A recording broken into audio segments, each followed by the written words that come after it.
YCP అధినేత YS Jagan పై హోంమంత్రి అనిత తీవ్ర ఆగ్రహం వ్యక్తం చేశారు. జగన్ 4 గోడల మధ్య కాకుండా ప్రజల్లోకి వచ్చి అక్రమ కేసులు లాంటి మాటలు మాట్లాడితే ప్రజలే సరైన సమాధానం చెబుతారని హోంమంత్రి అనిత హెచ్చరించారు. కంప్లీట్ గా కేవలం తెలుగుదేశం పార్టీ వాళ్ళని వేధించడానికి మాత్రమే ఉపయోగించిన మనిషి జగన్మోహన్ రెడ్డి.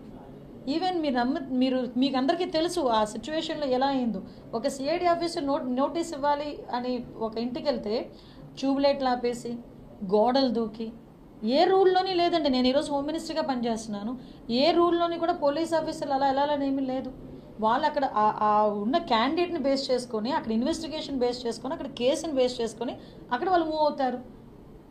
అంతే తప్పించి వీళ్ళు ఏంటంటే ఒక నోటీస్ ఇవ్వడానికి అలాంటి సిచ్యువేషన్స్ కూడా క్రియేట్ చేయగలిగారు వీళ్ళు.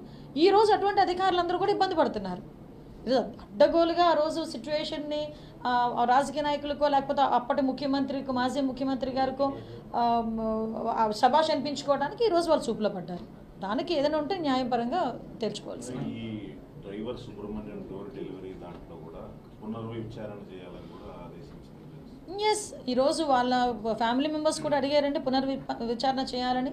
ఆ రోజు ఒక్కరినే వాళ్ళు A1 కింద చూపించడం జరిగింది. ఇంకా అతనే కాదు చాలామంది ఉన్నారని వాళ్ళ తల్లిదండ్రుల తాల విజ్ఞాపన మేరకు ఈరోజు పునర్విచారణ చేయడానికి కూడా సిద్ధపడ్డారు. వాళ్ళు నా దగ్గరికి వచ్చారు. ఇప్పుడు ఈవెన్తో నా దగ్గరికి వచ్చారు, డీజీపీ గారి దగ్గరికి వెళ్ళారు, నారా లోకేష్ గారి దగ్గరికి వెళ్ళారు, ఈవెన్ మన సీఎం గారు చంద్రబాబు నాయుడు గారి దగ్గరికి వెళ్ళారు, పవన్ కళ్యాణ్ గారి దగ్గరికి వెళ్ళారు, అందరి దగ్గరికి వెళ్ళారు. మాకు న్యాయం జరగాలి. ఈరోజు ఒక డ్రైవర్ని చంపేసి డోర్ డెలివరీ చేసేసి ఈరోజు వచ్చి శాసన మండలిలో కూర్చుంటా ఉంటే నిజంగా కడుపు కోత భరించవలసిన తల్లిదండ్రులకి ఎంతైనా బాధ ఉంటుంది. ఆ బాధ కొద్దీ వాళ్ళు బయటకు వచ్చి ఈరోజు పునర్విచారణ చేయాలని చెప్పేసి వాళ్ళు కోరుకున్నారు. దానికి కూడా కోర్టు అనుమతి వాళ్ళు తీసుకోబోతున్నారు. దాని ప్రకారం ముందుకెళ్తాం. అంటే చట్టాల కేసులో వాళ్ళు చట్ట ప్రకారం చర్యలు తీసుకున్నప్పుడు కూడా ఇప్పుడు వ్యక్తిగతంగా కొంతమంది అధికారుల మీద ఇందులో కక్ష సాధింపు అని మాట్లాడుతున్నారండి. నాకు అర్థం కావట్లే.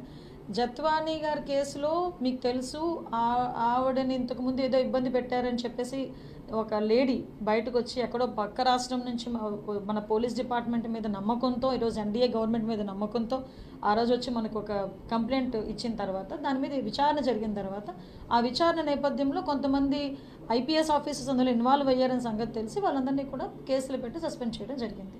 అందులో భాగంగానే విద్యాసాగర్ అనేవాడు కూడా అరెస్ట్ చేసి ఆ రోజు పెట్టుకోవడం జరిగింది. ఓవరాల్గా 7A1 నుంచి A7 వరకు ఉన్నారు. చాలామంది వాళ్ళు తప్పు చేయలేదని ఫీలింగ్ ఉంటే ఎందుకు యాంటిసిపేటరీ బెయిల్ తెచ్చుకుంటారు? అందులో చాలామంది యాంటిసిపేటరీ బెయిల్ కూడా తెచ్చుకుని ఉన్నారు. ఈరోజు ఎవరైతే మాజీ ఇంటెలిజెన్స్ చీఫ్ ఎవరైతే ఉన్నారో ఆంజనేయులు గారు, ఆయన కూడా సీతారామ ఆంజనేయులు, ఏఎస్ఆర్ ఆంజనేయులు, వైఎస్ఆర్ ఆంజనేయులు, ఏదో ఒక ఆంజనేయులు, ఆయన కూడా ఈరోజు ఆ విషయంలోనే ఈరోజు అతన్ని కూడా అరెస్ట్ చేయడం జరిగింది. సో మేమంతా పారదర్శకంగా వెళ్తున్నాం. మాకు ఎవిడెన్స్ లేకుండా డిపార్ట్మెంట్ వాళ్ళు ఏ చర్యలకి ముందుకు వెళ్ళరు. విత్ ఆల్ ఎవిడెన్స్ గ్యాదర్ చేసుకున్న తర్వాతనే మేము కూడా ఏదైనా ఒక చర్యలు తీసుకుంటున్నారు. విషయం ఏంటంటే విచారణకి మాత్రం అందరూ కూడా సహకరించాల్సిందిగా కోరుకుంటున్నారు. గత 5 సంవత్సరాలలో జరిగిన ఏదైతే ఆనాటి ప్రభుత్వ హయాంలో జరిగిన విషయాలపై యాక్షన్ త్వరగా జరగట్లేదు అనేది ఒక వర్గం వాదన. మరికొంతమంది రాజకీయంగా కక్ష సాధిస్తున్నారంటారు. ఎట్లా డిపార్ట్మెంట్ సార్ ఒకటే అండి, ఇప్పుడు ఏదైనా ఇప్పుడు ఫర్ ఎగ్జాంపుల్ నేను దెబ్బతిన్నాను అనుకోండి, నేను దెబ్బతినేటప్పుడు అవతల వాడికి అదే రకమైన దెబ్బ ఇమీడియట్గా తగలాలని కోరుకోవడం అనేది మానవ నైజం. సో ఆ నైజంలో భాగంగానే ప్రతి ఒక్కరు ఇంకొంచెం లేట్ అవుతుందేమో అనుకుంటారు. కానీ ఆ పొజిషన్లో ఉన్న వాళ్ళు ఏం చేయాలంటే ఇంతకు ముందులాగా అడపా గబగబ తీసుకెళ్ళి ఒక నోటీస్ ఇచ్చేసి లాక్ వచ్చేసి మొహాలకి గుడ్లు కట్టేసి కూర్చొని పెట్టి తీరా కోర్టుకు వెళ్ళేసరికి కోర్టు మొట్టికాయలు పెడితే ఒక నోటీస్ ఇచ్చి ఇంట్లో పంపించేసిన పొజిషన్స్ ఎన్ని లేవండి.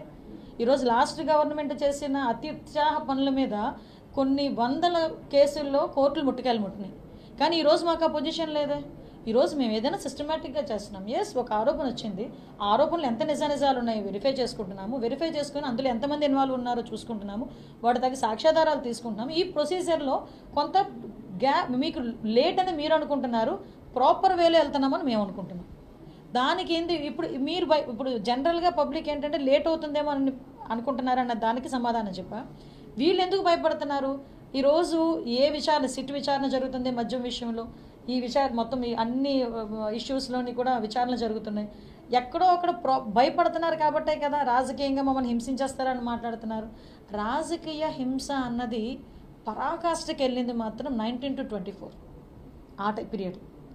మేము ఈ రోజు వరకు రాజకీయ కక్షలు పెట్టుకోలేదు. ఒక థీమ్ పెట్టుకున్నా, ప్రజలకు ఉపయోగపడాలి, తప్పు చేసినప్పుడు ఎవరికైనా శిక్ష పడాలి, ఇదే థింకింగ్తో వెళ్తున్నా, ఇదే థీమ్తో మేము వెళ్తున్నాం. అంటే కూటమి ప్రభుత్వం ఇచ్చిన హామీలు మాత్రం ఎక్కడ నెరవేర్చడం లేదు, వాటిని కప్పిపుచ్చుకోవడానికి ఇటువంటి దాడులకి పాల్పడుతున్నారు. ఎక్కడైనా ఏదైనా చిన్న అవకాశం ఉంటే రోడ్డు ఎక్కేసి దాన్ని బదనాం చేసేయాలి, లేకపోతే గవర్నమెంట్ మీద బురద జల్లాలి అనుకుంటున్న జగన్మోహన్ రెడ్డి నైజానికి నిజంగా మీరు అన్నట్టే కనుక మేము కూటమి ప్రభుత్వం మేము పని చేయకుండా ఉండుంటే ఈ టైంకి రోడ్డు ఎక్కి మాట్లాడాలి. ఈ టైంకి జగన్మోహన్ రెడ్డి అనే వ్యక్తి ఏ విషయాల్లో రోడ్డు ఎక్కుతున్నాడో మీరు చూశారు కదా. ఎక్కడైనా చనిపోతే రోడ్డు ఎక్కుతాడు, ఎవరైనా ఏదైనా ఎక్కడైనా సభ ఉంటే రోడ్డు ఎక్కుతారు. మరి ఈ రోజు వరకు మీరు అలా అనుకుంటే ఎందుకు పబ్లిక్లోకి వచ్చి మాట్లాడలేకపోతున్నారు? ఈరోజు మేము చిత్తశుద్ధితో ఉన్నాం. గవర్నమెంట్కి సంబంధించి ఏ ఇంప్లిమెంటేషన్స్ చేయాలో అవన్నీ కూడా ఈరోజు మెగా డిఎస్సికి ఎన్ని అవరోధాలు ఉన్నాయండి మెగా డిఎస్సి ఇవ్వడానికి. ఆఖరికి ఈ బైఫరిగేషన్ జీవో వచ్చిన తర్వాత ఇవ్వాలి అని చెప్పి బైఫరిగేషన్ జీవో వచ్చిన 2 రోజులకి తండ్రికి ఏదో గిఫ్ట్ ఇవ్వాలనే ఉద్దేశంతో ఆ రోజు మొన్న ఏప్రిల్ 20వ తారీఖున గౌరవ విద్యాశాఖ మంత్రి గారు నారా లోకేష్ గారు డిఎస్సి నోటిఫికేషన్ ఇచ్చారు. నిజంగా వీళ్ళు ఎన్నట్టే మాట్లాడుకుంటే లాస్ట్ 5 సంవత్సరాలు ఒక్క డిఎస్సి నోటిఫికేషన్ ఇచ్చారు. 5 సంవత్సరాలు డిఎస్సి నోటిఫికేషన్ ఇవ్వకుండా ఇంట్లో కూర్చున్న వాళ్ళు ఈరోజు మేము చెప్పిన హామీలను అమలు చేస్తున్న క్రమంలో డిఎస్సి నోటిఫికేషన్ ఇస్తూ ఉంటే తిరిగి అమలు చేయట్లేదని మాట్లాడడంలో అర్థమే ఉంటుంది. ఈ రోజు వరకు నేను చాలా గర్వంగా చెప్పగలను, నాకులాగే మా అందరి నియోజకవర్గాల్లో ఒక బ్రిడ్జ్, నా కాన్స్టిట్యున్సీలో ఒక బ్రిడ్జ్ ఆగిపోయింది. ఆ పందూరు పేర్లతో సైతం చెప్తా, నేను ఇప్పుడు ఎంతవరకు అయితే మేము కట్టామో అంతవరకు ఆగిపోయింది. ఈ 5 సంవత్సరాలు అలాగే ఉంది. మళ్ళీ మేము వచ్చాము, ఇటువంటి ఆర్థిక పరిస్థితుల్లో కూడా అటువంటి వాటికి కూడా ఇమీడియట్గా డబ్బులు ఇవ్వాలని చెప్పి మళ్ళీ ఇంకో 4.5 కోట్లు